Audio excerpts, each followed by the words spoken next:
مودريتش مهدد، صفقة مزدوجة من ليفركوزن، عروض سعودية تغري كورتوا، إنريكي يشمت برحيل مبامبي مدريدي حتى 2028، اعتذار من والد مبامبي، والد ناتشو ينتقد ريال مدريد، مبامبي يقلق بيريز بذكر رونالدو، ريال مدريد يحافظ على تميمة حظه، هل يسقط برشلونة في فخ الانحدار؟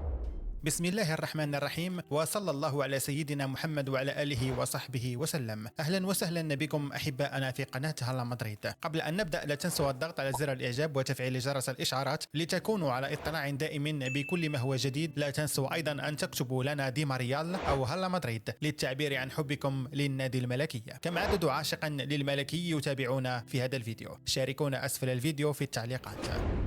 لم ينسى فلورنتينو بيريز رئيس ريال مدريد الإسباني الصفعة التي وجهها له كيليان مبامبي نجم باريس سان جيرمان قبل عامين، إذ تدارك ويلفريد والد الأخير الموقف واتصل بالرئيس ليعتذر له عما وصفه بالتصرف الوقح حينها. ورغم الوصول إلى اتفاق مع النجم الفرنسي الشهير، لا يبدو فلورنتينو بيريز قد تواجه تلك الصدمة عندما كان الجميع ينتظر إعلان توقيع كيليان مع ريال مدريد قبل أن يظهر بشكل مفاجئ في ملعب حديقة الأمراء بعد توقيعه عقدا مع باريس لمدة عامين مع إمكانية التمديد لعام ثالث. وكشف موقع ديفنسا سنترال الإسباني أن ويلفرد والد كيليان اتصل على بيريز للاعتذار له عن ما حدث في صيف 2022. وزاد الموقع: اعترف ويلفرد مبامبي أن ما حدث كان تصرفا وقحا من جانب عائلته وكذلك ابنه، إذ قال له: ارتكبنا خطأ بالتوقيع مع باريس سان جيرمان عام 2022 رغم اتفاقنا حينها، ونأمل أن نفتح صفحة جديدة سويا. ملاحظة صغيرة: الخبر تم نشره على موقع ديفنسا سنترال الإسباني والمهتم بأخبار ريال مدريد.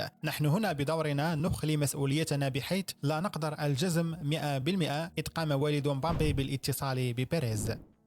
أفادت شبكة ريليفيو الإسبانية أن ريال مدريد يتجه للانفصال عن لاعب وسطه المخضرم لوكا مودريتش في نهاية الموسم ما لم يحدث تغيير جذري في الأحداث، وينتهي عقده في 30 يونيو، والنادي ليس على استعداد لعرض عليه الاستمرار. لقد تم الاتخاذ القرار عمليا وسيتم إعلانه في الأسابيع المقبلة حتى يتم توديع الأسطورة الكرواتية بشكل مشرف.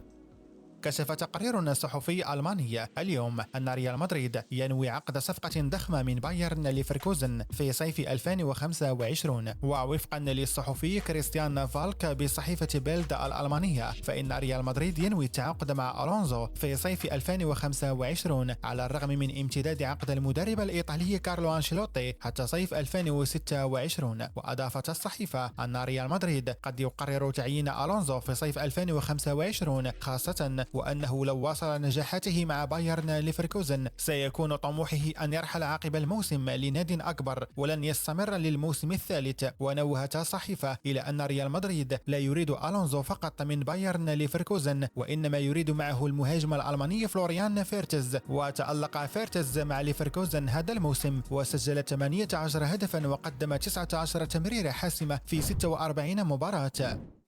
واصل لويس إنريكي مدرب باريس سان جيرمان رسائله المثيرة للجدل بشأن كيليان مبامبي نجم الفريق. سئل إنريكي عن رحيل مبامبي وغيابه عن مباراة نيس غدا الأربعاء في لقاء مؤجل بالدوري الفرنسي، ليجيب في مؤتمر صحفي: أعتقد أن اليوم ممطر وهذا شيء جيد، بإمكاننا أن نتنفس هواء مختلفا. وأضاف المدرب الإسباني: أحب حقا الأجواء الممطرة لأنها تذكرني بمسقط رأسي في خيخون. أنا أنتمي لهذه المدينة بنسبة 100%، وأعتقد أن هذه هي الإجابة المثالية على السؤال. ونقلت ما قاله إنريكي عن سبب استبداله مبامبي بين شوطي مباراة موناكو وإمكانية تكرار ما فعله بالقول: سنرى غدا هل ستشرق الشمس أم لا، وهل ستكون الأجواء حارة أم عادية. ترغب أندية سعودية في الحصول على خدمات البلجيكي تيبو كورتوا حارس ريال مدريد خلال الميركاتو الصيفي المقبل. ووفقا لبرنامج التشيرينغيتو الإسباني، فقد يرحل كورتوا عن ريال مدريد في الصيف المقبل بعد أن مر بتجربة سيئة خلال الإصابة في الرباط الصليبي بالموسم الحالي. وأوضح أن كورتوا لديه عروض رسمية من السعودية، كما أنه ليس صغيرا 32 عاما وقد يفكر في الأمر. وأشار البرنامج الإسباني إلى أن كورتوا يرى أنه من سيلعب في نهائي دوري أبطال أوروبا على حساب زميله أندريه لونين. أصدر الفرنسي كيليان مبامبي رد فعل أرعب جماهير ريال مدريد خلال مباراة باريس سان جيرمان وتولوز في الدوري الفرنسي، والتحم مبامبي في كرة ثنائية مع أحد لاعبي تولوز ثم سقط على ركبته التي انتنت تحته بشكل أثار رعب جماهير ريال مدريد. ما أثار الرعب أكثر هو رد فعل الصارخ الذي أصدره مبامبي، والذي يكون عادة حين يصاب اللاعبون بقطع في الرباط الصليبي. الأمر يذكرنا بإصابة رونالدو البرازيلي التي غاب على إثرها نحو 3 أعوام كاملة عن اللعب. لكن من حسن حظ ريال مدريد ربما أكثر من باريس سان جيرمان الذي يودع مبامبي أن الإصابة لم تكن خطيرة إلى الحد الذي تقول فيه صحيفة ماركا إنه أثار رعب فلورنتينو بيريز ريال مدريد. بالتأكيد كان من الممكن أن تفسد الصفقة هذا الموسم، على الأقل لو كانت الإصابة التي تعرض لها مبامبي أخطر من ذلك، لكن الأمور تسير على ما يرام بالنسبة لفتى بوندي الموهوب. أكد رئيس رابطة الدوري الإسباني لكرة القدم خافير تيباس الثلاثاء لصحيفة أرجنتينية أن المهاجم الفرنسي كيليان مبامبي سينضم هذا الصيف إلى ريال مدريد لمدة 5 مواسم. وقال تيباس في مقابلة نشرتها يومية أولي الأرجنتينية: حسنا يا صديقي، سيأتي العام المقبل إلى مدريد، الموسم المقبل، نعم. وأوضح تيباس أن الفريق الملكي والمهاجم الفتاك البالغ 25 عاما توصل لاتفاق ينضم فيه هداف مونديال 2022 لمدة 5 سنوات. وأضاف أن مبامبي أحد أفضل اللاعبين في العالم لمدة 5 سنوات. لكن حسنا هناك البرازيلي فينيسيوس والإنجليزي بيلينغهام، سيكون لمدريد تشكيلة قوية.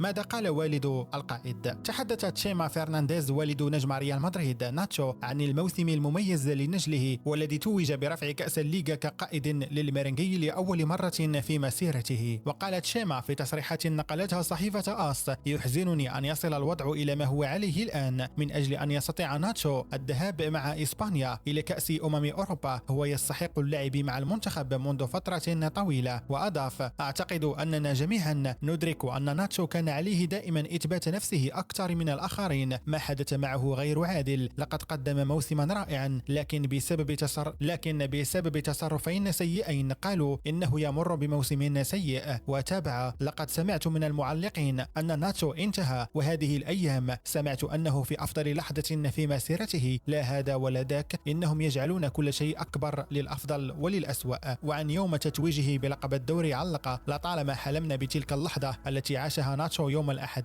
لقد أكد لي أنه كان أكثر توترا لحظة وضع الشال على تمثال سيبيليس من مواجهة بايرن ميونخ في نصف نهائي دوري الأبطال. أن يكون قائد ريال مدريد هو حلم. استطاع ريال مدريد أن يحتفظ بتميمة حظه قبل مواجهة بروسيا دورتموند المرتقبة في نهائي دوري الأبطال، ويصطدم العملاق الإسباني ريال مدريد بنظيره بروسيا دورتموند يوم 1 يونيو المقبل على ملعب ويمبلي في لندن بنهائي دوري أبطال أوروبا. وأعلن الاتحاد الأوروبي لكرة القدم أن كلا الفريقين سيرتديان أطقمهما الأولى في هذه المباراة، حيث يظهر بروسيا دورتموند بالقميص الأصفر الكلاسيكي والشورت الأسود، بينما يرتدي حارسه الزي البرتقالي بالكامل. وأشار إلى أن ريال مدريد رغم أنه تم تعيينه كفريق ضيف في النهائي الأوروبي سيرتدي القميص الأبيض والسروال الأبيض أيضا، بينما يرتدي الحارس الطقم الأخضر بالكامل. هل يعيد ريال مدريد برشلونة إلى سنوات الانحدار؟ حقق ريال مدريد لقب الدوري الإسباني للمرة 36 في تاريخه، مما يغلق ملف الكرة الإسبانية على الصعيد المحلي هذا الموسم، بينما يواجه برشلونة تحديات كبيرة بعد موسم مخيب للآمال، مما يثير التساؤلات حول الأسباب وراء تراجع أدائهم بشكل مفاجئ في عام 2024. ومع ذلك يزيد الواقع الذي يقلق جماهير برشلونة هو الوضع المستقبلي لغريمهم ريال مدريد الذي يبدو جاهزا لاستعادة الهيمنة التي كان يتمتع بها في السنوات السابقة. هذا التطور يثير المخاوف الكتالونيين من عودة برشلونة إلى فترة الانحدار التي جافته فيها الألقاب، وهو ما يزيد من القلق بين جماهيرهم. والعامل الآخر المثير للقلق بالنسبة لجماهير برشلونة هو أن النسخة الحالية لريال مدريد على الرغم من تماسكها تتوقع زيادة قوتها وإمكانيتها بشكل كبير في الموسم المقبل، نظرا للتعزيزات القوية التي ستصل إلى سانتياغو برنابيو في الصيف الحالي. ريال مدريد يظهر دائما دهاء وحظا جيدا، حيث يعتاد على استعادة مكانته الطبيعية في مشهد الأحداث سواء على الصعيدين المحلي والقاري، ولا بد من التقدير لحنكة إدارته التي تتزعمها شخصية مثل فلورنتينو بيريز، الذي تحول موسم الفريق الحالي من حالة من عدم اليقين إلى تفوق يفوق التوقعات، مع غياب مهاجم صريح في التشكيلة باستثناء خوسيليو ماتو الذي انضم من إسبانيول. لم يتعثر المدرب الإيطالي كارلو أنشيلوتي على الرغم من بداية الموسم بدون مهاجم قوي، وتحمل الخط الأمامي بعد رحيل القائد كريم بنزيما إلى اتحاد جدة السعودية. كان هذا كل شيء لهذا الفيديو، أراكم في الفيديو القادم، شكرا لكم.